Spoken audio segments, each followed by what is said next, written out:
Men chase. Boys begin. Legends, they walk away. The moment you stop running after a woman, something dangerous happens. Not dangerous to you, but to her sense of control. You don't just exit her life. You take with you the very fuel that powered her ego, your attention, your validation, your desire. The second it's gone, the ground shifts under her feet. A woman who seemed untouchable suddenly feels powerless, and you begin to see the oldest truth about human nature. Power is never about who holds the crown, it's about who can walk away without fear. Phase 1. Shock and denial. Women don't need brute strength to dominate men. They don't need armies, weapons, or even open confrontation. They use subtler weapons: psychology, scarcity, and timing. They know how to dangle just enough affection in front of you to keep you chasing, then pull it back the moment you think you've secured it. It's not cruelty, it's control. And it works because most men never learn to master themselves. Marcus Aurelius once wrote, "If you are pained by any external thing, it is not this thing that disturbs you, but your own judgment about it." That single sentence is the entire trap. It is not her absence of affection that enslaves you. It's your belief that her affection defines your worth. Your judgment that her approval is a prize greater than your own self-respect. And so you begin to spiral. She takes longer to respond to texts, and you overanalyze every minute. She cancels plans, and you rush to reschedule as if your entire world depends on her presence. She shows indifference, and you redouble your effort, convinced that if you just try harder, she'll finally see your value. But all she sees is desperation. This is how men become trapped. They confuse effort with worth. They think persistence equals strength. But there is no strength in chasing crumbs. There is no dignity in begging to be chosen. Seneca reminded us that no man is free who is a slave to his body. We can add, no man is free who is a slave to her validation. And yet, here is the paradox. The more you give, the less she values it. The harder you chase, the faster she runs, the weaker you become in her eyes. Until one day, if you're wise, you stop. When you pull back, she pretends not to notice. She keeps her mask of indifference. But beneath it, panic begins to rise, because in her story, men always return. They always fold under pressure. They always break. But this time, you don't. And in that single act of silence, you shift the balance of power. You've taken the first step toward freedom. Phase 2. Self-doubt and reflection. At first, she shields herself with denial. She whispers excuses to her ego. "He's just playing games. He's trying to make me jealous. He'll get tired and crawl back like the others." This story comforts her, at least for a while. It lets her believe she still holds the upper hand. But denial is fragile. Days pass. Silence grows heavier. And what was once comforting becomes unsettling. Each hour you don't text her, each night you don't reach out, the story she told herself cracks a little more. For the first time, she begins to feel a foreign emotion: rejection. Men live with rejection daily. A failed job interview, a missed promotion, a coach cutting them from the team, a woman ignoring their message.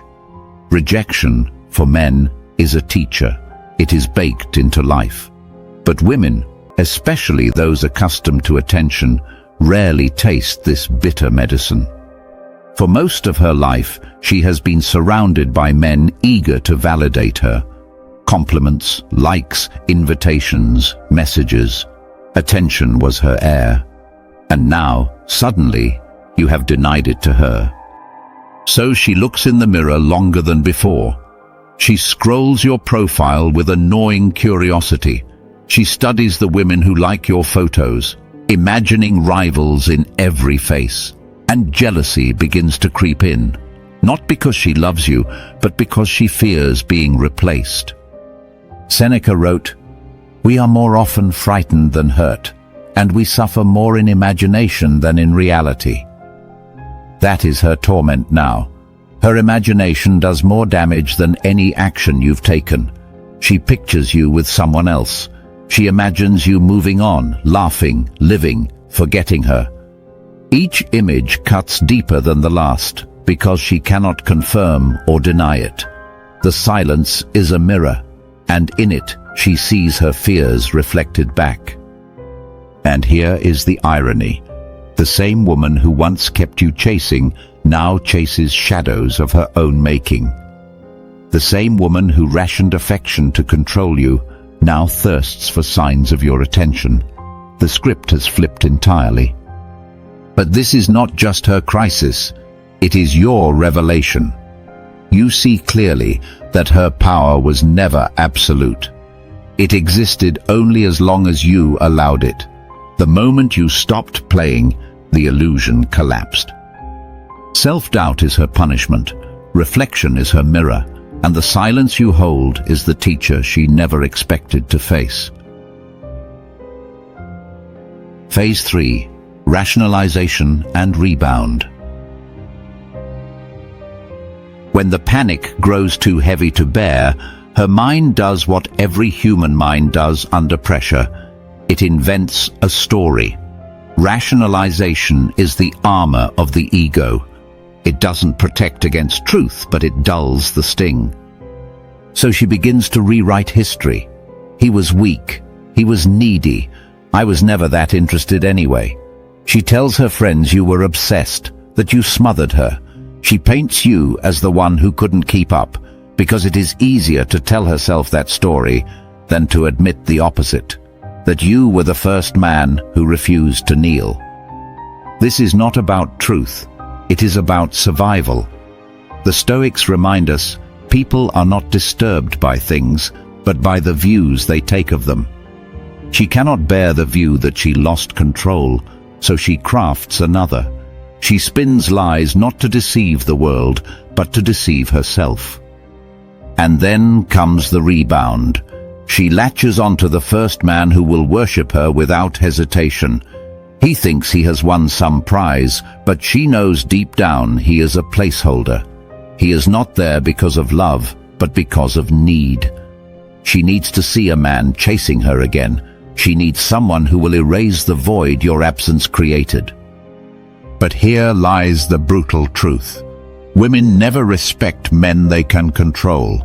And this new man, eager and compliant, is far too easy to control. He shows no resistance, no self-command, no mystery. He proves himself at every turn, which only proves his weakness. What begins as comfort quickly decays into boredom. So the cycle repeats. She grows restless, she cheats, she leaves, and the very man who thought he was her salvation becomes another discarded chapter. And in those quiet moments, after the thrill fades, after the mask drops, she thinks of you. Not with fondness, not with romance, but with a sharp sting of recognition. You were the man who did not flinch. You were the man who walked away. Machiavelli warned that people only respect strength, never submission. This truth echoes through kingdoms and relationships alike.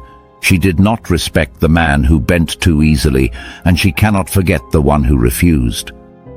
Her rationalization may soothe her pride. Her rebound may distract her ego, but both are temporary bandages over a permanent wound, the memory of the man who slipped from her control and never returned.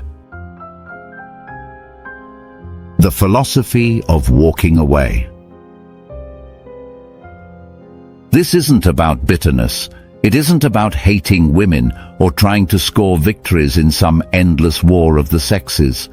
It's about understanding power, how it moves, how it hides, how it reveals itself in the smallest choices. Relationships are not immune to the laws that govern empires. The same forces that decide who rules and who obeys are at play in love, attention, and desire.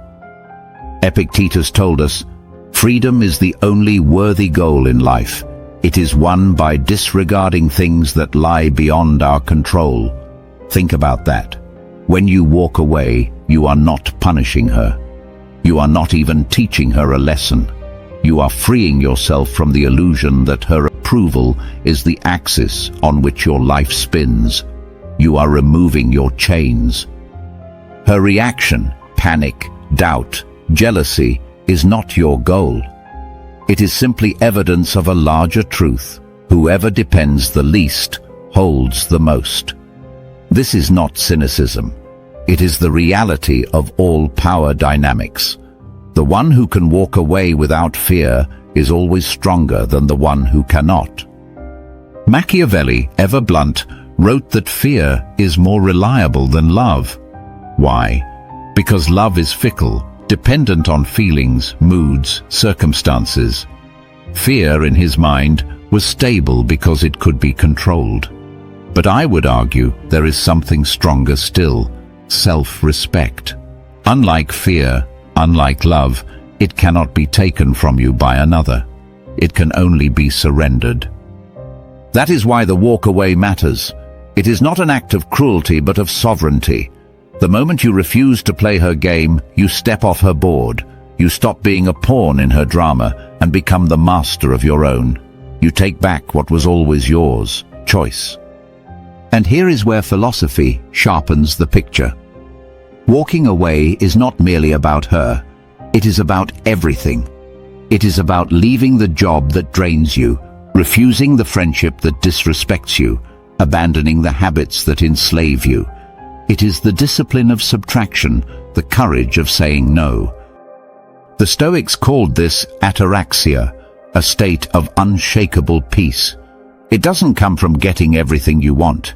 It comes from realizing how little you actually need. When you can look at someone or something and say, "I will be fine without you," that is freedom. That is strength. That is power. The paradox is clear. You gain everything the moment you no longer cling to anything. Closing, the ultimate power. So yes, many women return, but let's be clear, they don't come back because of love. They come back because they miscalculated.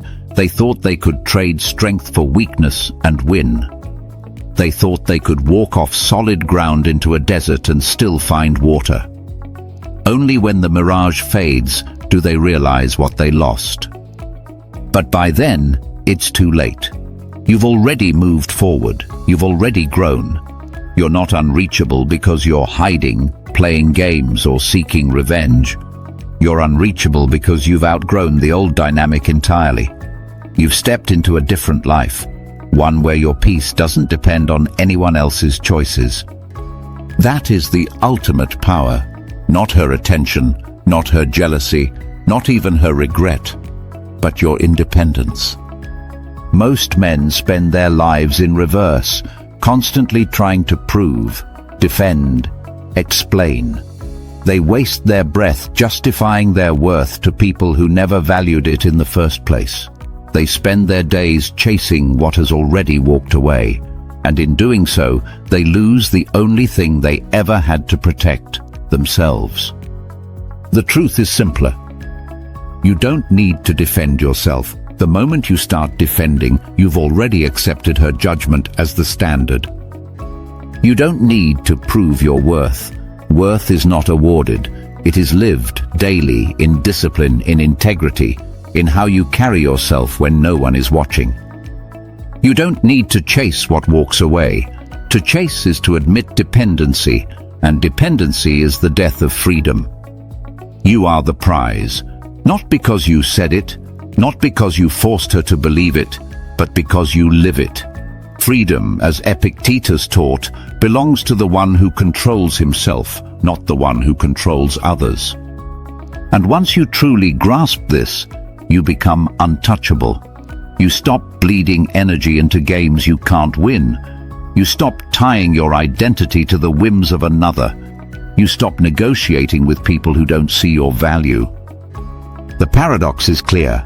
The less you need from her, the more power you hold over yourself. The moment you realize you can walk away from anyone, you stop fearing the loss of everyone. And when fear is gone, so is control.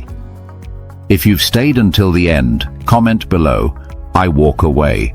Say it as a declaration, not just for this moment, but for your life.